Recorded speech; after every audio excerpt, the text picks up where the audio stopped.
Assalamualaikum warahmatullahi wabarakatuh. Alhamdulillahirabbil alamin wassalatu wassalamu ala asrofil anbiya'i wal mursalin wa ala alihi wasahbihi ajmain, amma ba'du. Sahabatku yang dirahmati Allah, semoga kita semua dalam lindungan kasih sayang Allah. Amin ya rabbal alamin. Tiada akan tersesat orang-orang yang senantiasa mendapat kasih sayang Allah. Sebab siapa yang disayangi Allah pasti akan selalu mendapat petunjuk dan mengikuti petunjuk itu. Maka marilah kita ucapkan syukur kepadanya dengan bacaan alhamdulillah, karena insya Allah kita termasuk golongan tersebut. Kemudian tak pernah lupa kita akan perjuangan Rasulullah Muhammad yang sudah berkorban jiwa dan raga dalam menyebarkan dan menegakkan Islam hingga sampai kepada kita umatnya, umat akhir zaman. Marilah kita ucapkan sholawat kepada beliau, manusia mulia. Allahumma sholli ala sayyidina Muhammad. Marilah kita menjadi penerus beliau dengan menegakkan Islam dalam kehidupan. Sahabatku, pada kesempatan yang mulia ini saya akan membahas tanggung jawab orang tua terhadap anak. Seperti apakah tanggung jawab orang tua itu?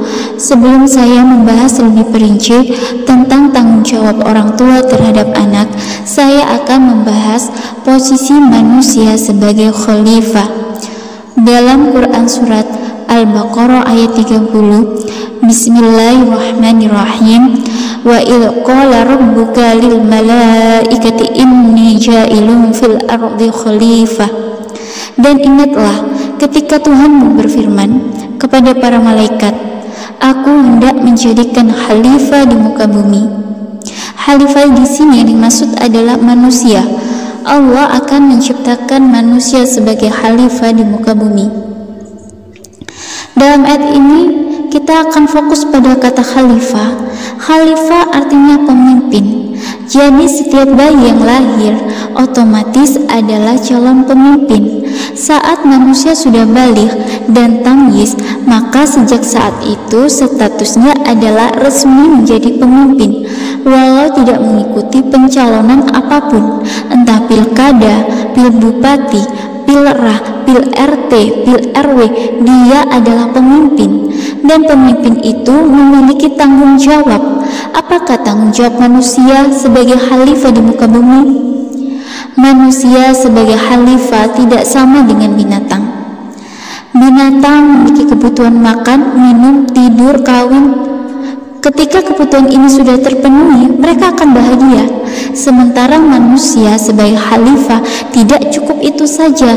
Manusia memiliki pemikiran yang kompleks, yang merupakan bekal dari Allah untuk menjadi pemimpin di bumi, memakmurkan bumi, sehingga ukuran kebahagiaan atau kepuasan manusia dengan binatang itu berbeda. Manusia sejak lahir sudah memiliki insting sebagai pemimpin.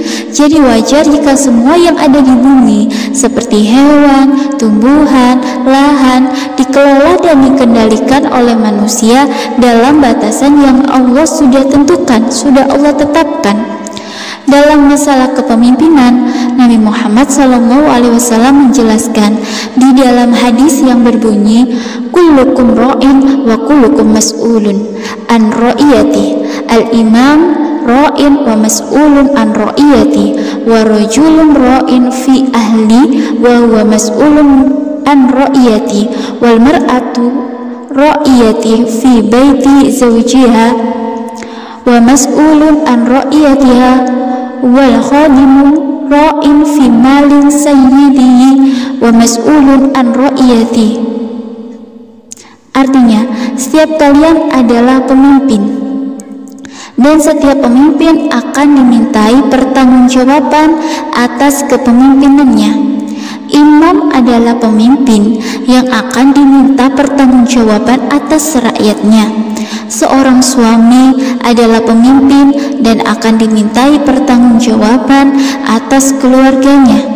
Seorang istri adalah pemimpin di dalam urusan rumah tangga suaminya dan akan dimintai pertanggungjawaban atas urusan rumah tangga tersebut.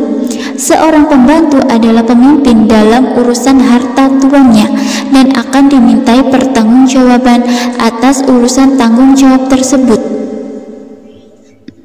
Hadis riwayat Bukhari. Sekarang pertanyaannya, di manakah posisi orang tua? Orang tua adalah penghasil pemimpin dalam segala bidang. Bukankah segala kepemimpinan berawal dari rumah tangga, ayah dan ibu, maka lahirlah calon pemimpin. Imam Abu Layth menceritakan kisah seseorang yang mengadu kepada Sayyidina Umar bin Khattab radhiyallahu anhu. Dia berkata kepada Amirul Mukminin, "Putraku ini durhaka kepadaku." Maka Umar berkata kepada anak lelaki itu, "Apakah kau tidak takut kepada Allah? Engkau telah berbuat durhaka terhadap ayahmu. Engkau tahu kewajiban anak untuk orang tuanya, begini dan begitu dan selengkapnya." Umar menjabarkan kepada anak tersebut. Lalu anak itu bertanya, "Ya Amirul Mukminin, apakah anak itu tidak berhak terhadap ayahnya?" Jawab Umar, "Ada hak, yakni harus memilihkan ibu yang bangsawan. Jangan sampai tercela karena ibunya. Harus memberi nama yang baik, harus mengajari kitabullah." Maka berkata anak itu, "Demi Allah, dia tidak memilihkan untukku ibuku yang baik. Dia membeli budak wanita dengan harga 400 dirham. Dan itu ibuku. Dia tidak memberi nama yang baik untukku. Saya dinamai kekelawar jantan, dan saya tidak diajari kitab Allah walaupun satu ayat." Maka Umar menoleh kepada ayahnya dan berkata, "Engkau telah durhaka kepada anakmu sebelum ia durhaka kepadamu. Pergilah engkau dari sini."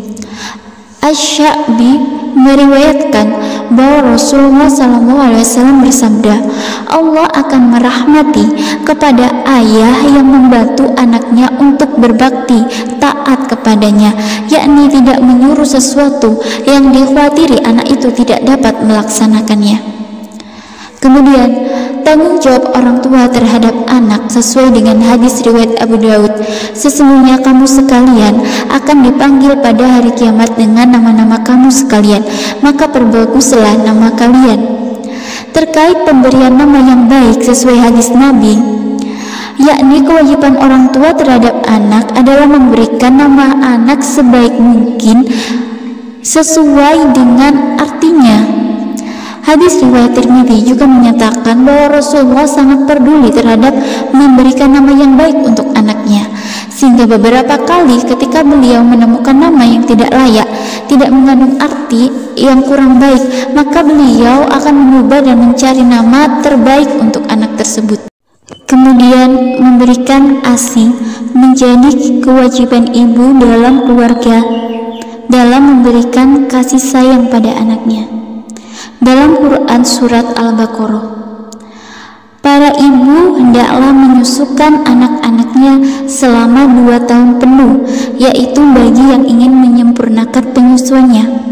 Quran Surat Al-Baqarah ayat 233. Tidak diragukan lagi kalau ASI adalah makanan pertama bayi yang besar manfaatnya. Ibnu Sina, seorang dokter kenamaan Islam, menegaskan kalau penyusuan alami memiliki manfaat.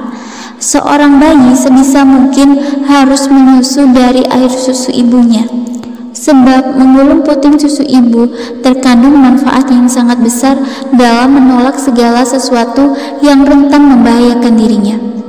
Diriwayatkan oleh Al-Baihaqi dari kakek Ayub bin Musa Al-Quraish dari Nabi SAW bersabda, "Tiada satu pemberian yang lebih utama yang diberikan ayah kepada anaknya selain pengajaran yang baik."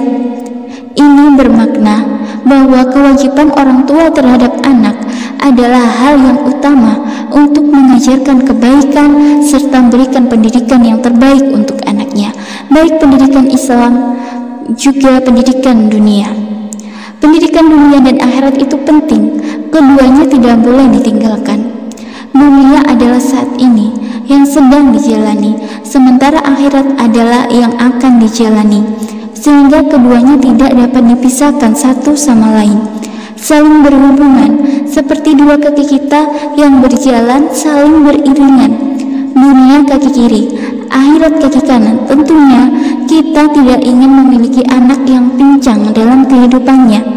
Ibarat orang berjalan dengan dua kaki jauh lebih mudah ketimbang berjalan dengan satu kaki. Dia akan mudah terjatuh dan celaka. Kita harus berpikir cerdas bahwa ilmu dunia penting, karena ilmu dunia yang diimbangi dengan ilmu agama insya Allah akan memudahkan jalan ke surga. Jangan sampai kita sebagai orang tua fokus pada satu saja, dunia saja lupa akhirat, atau akhirat saja lupa dunia. Dunia tanpa ilmu akhirat akan mempermudah jalan ke neraka, sebab anak yang tak mengenal agamanya akan menggunakan hartanya untuk maksiat. Sementara anak yang mengenal ilmu akhirat saja, misalnya bisa ibadah tapi tidak memiliki ilmu untuk bertahan hidup, dia akan mudah terjatuh juga kepada kemaksiatan. Berapa banyak anak atau orang yang rela menukar sholatnya, hijabnya untuk pekerjaan, untuk mencari sesuap makan. Lalu siapa yang salah? Ingat, Nabi Muhammad beserta para sahabat memperjuangkan agama Islam tersebar sampai kepada kita, tidak cukup bermodal jiwa dan raga, namun juga harta yang tidak sedikit, bahkan sampai menguras harta beliau demi tegaknya agama Islam. Mari jadi orang tua yang cerdas, sebab ada tanggung jawab besar yang harus Anda pertanggungjawabkan di hadapan Allah. Dalam Quran surat An-Nisa ayat 9 yang artinya, hendaklah takut kepada Allah orang-orang yang sekiranya mereka meninggalkan keturunan yang lemah di belakang mereka, yang mereka khawatir kepada kesejahteraannya. Oleh sebab itu, hendaklah mereka bertakwa kepada Allah dan hendaklah mereka berbicara dengan tutur kata yang benar. Firman itu terdapat dalam surat An-Nisa yang artinya perempuan. Kenapa ayat itu berada pada surat An-Nisa? Ada hikmah besar, pesan kepada kaum wanita, ibu sebagai madrasah pertama bagi anak. Ibu memiliki tanggung jawab terhadap kesuksesan anak, baik di dunia, terlebih-lebih di akhirat. Wanita adalah tiang negara. Wanita memiliki 3 keutamaan dibanding ayah. Apa keutamaan itu? Mengandung, melahirkan, menyusui. Doa ibu terhadap anaknya seperti doa Nabi kepada umatnya, mustajabah. Ridha Allah bergantung kepada ridha orang tua. Jadi, lahirnya generasi yang lemah tergantung kepada ibu bapaknya, terutama ibu. Ayah akan dimintai pertanggungjawaban karena tidak bisa mendidik istrinya. Istri akan dimintai pertanggungjawaban karena tidak bisa mendidik anaknya. Hadis Rasulullah SAW yang diriwayatkan oleh Ali radhiyallahu anhu bersabda, ajarkanlah 3 hal kepada anak-anak kalian, yakni mencintai Nabi kalian, mencintai keluarganya, dan membaca Al-Quran. Sebab para pengusung Al-Quran berada di bawah naungan arsy Allah pada hari di mana tidak ada naungan kecuali naungannya, bersama para nabi dan orang-orang pilihannya, dan kedua orang tua yang memperhatikan pengajaran Al-Quran kepada anak-anak mereka. Keduanya mendapat pahala yang besar. Kewajiban orang tua terhadap anak yang harus dipenuhi ialah memberi nafkah dan makanan yang halal. Kewajiban ini lebih tepatnya adalah kewajiban sebagai ayah dalam keluarga. Seperti sabda Rasulullah SAW kepada Sa'ad bin Abi Waqqas, baguskanlah makananmu, niscaya doamu akan dikabulkan. Berusaha memberikan nafkah dan makanan yang halal pada anak-anak penting untuk dilakukan. Misalnya dalam memberi kasih sayang yang sama terhadap masing-masing anak. Kasih sayang orang tua merupakan hak setiap anak dan harus diberikan secara adil. Makanan yang halal dikonsumsi anak maka akan membawa keberkahan untuk keluarga. Selain itu, dalam surat Al-Baqarah ayat 168, Allah Subhanahu wa Ta'ala berfirman, yang artinya, hai sekalian manusia, Makanlah yang halal lagi baik dari apa yang terdapat di bumi, dan janganlah kamu mengikuti langkah-langkah syaitan, karena sesungguhnya syaitan itu adalah musuh yang nyata bagimu. Dari dalil yang telah disebutkan, hendaknya kita memberikan makanan untuk anak kita, makanan yang halal baik secara wujudnya, seperti binatang yang dihalalkan. Halal dari segi proses penyembelihan, jelas halalnya. Halal dari proses mendapatkannya, bukan dari hasil mencuri, menipu, atau riba. Baik dari segi gizi dan cara memperolehnya. Menikahkan dengan calon suami atau istri yang baik, ini juga merupakan kewajiban orang tua terhadap anaknya. Sebagaimana firman Allah dalam Quran Surat An-Nur ayat 32, kawinkanlah anak-anak kamu yang belum kawin, dan orang-orang yang sudah waktunya kawin dari hamba-hambamu yang laki-laki ataupun yang perempuan, jika mereka itu orang-orang yang tidak mampu, maka Allah akan memberikan kekayaan kepada mereka dari anugerahnya. Maka dengan ini anak akan mendapat keturunan dan kasih sayang yang baik dalam pasangannya. Menikahkan adalah kewajiban orang tua. Lalu bagaimana jika orang tua yang tak mampu mencarikan pria atau wanita yang baik untuk anaknya? Maka solusinya, buatlah anak laki-laki Anda menjadi idaman wanita baik-baik. Minimal ada wanita baik yang mau dengan anak laki-laki Anda. Dengan memberikan pendidikan yang terbaik sesuai dengan kemampuan Anda. Sebagai contoh, Anda tak mampu menyekolahkannya di sekolah yang mahal. Setidaknya Anda membekali satu ilmu dunia saja yang sesuai dengan bakat anak Anda, dan lebihkan ilmu akhiratnya. Sebab untuk memperoleh dunia tidak perlu serba bisa, cukup anak Anda ahli dalam satu bidang di atas rata-rata. Dan doakan selalu, beri dukungan, perkataan yang baik-baik. Insya Allah anak Anda akan mandiri dan bisa menambah ilmu di tempat pendidikan yang lebih baik. Wanita mana sih yang tidak senang dilamar pria yang soleh lagi mandiri? Begitu juga jika Anda memiliki anak perempuan, muliakan dia seperti Anda memuliakan perhiasan Anda. Anda saja tidak mau dan sangat keberatan jika perhiasan Anda ditawar murah. Anda simpan dengan penuh hati-hati agar tidak dicuri orang. Anda perlakukan perhiasan emas Anda dengan perlakuan yang spesial. Kenapa Anda perlakukan anak perempuan Anda dengan sembrono, tak berharga? Tak berhargakah anak perempuan Anda? Jika menurut Anda anak perempuan Anda tidak berharga, ingat Allah sangat menghargai wanita dengan menyebut wanita adalah perhiasan, dan perhiasan itu dititipkan kepada Anda. Lalu Anda lukai hati dan Anda perlakukan hina anak perempuan Anda. Surga mana yang merindukan Anda? Syafaat siapa yang Anda harapkan? Ketika Nabi SAW datang dan masuk kepada kami, aku beritahukan kisah ini kepadanya. Kemudian beliau berkata, barang siapa yang diuji dengan mendapatkan anak perempuan, kemudian ia berbuat baik kepada mereka dengan mendidiknya, maka anak perempuan itu akan menjadi penghalang baginya dari sentuhan api neraka. Hadis riwayat Bukhari dan Muslim. Tidak memarahi anak dalam mendidik. Kewajiban orang tua terhadap anak berlaku juga mendidik anak dengan kasih sayang tanpa memarahinya.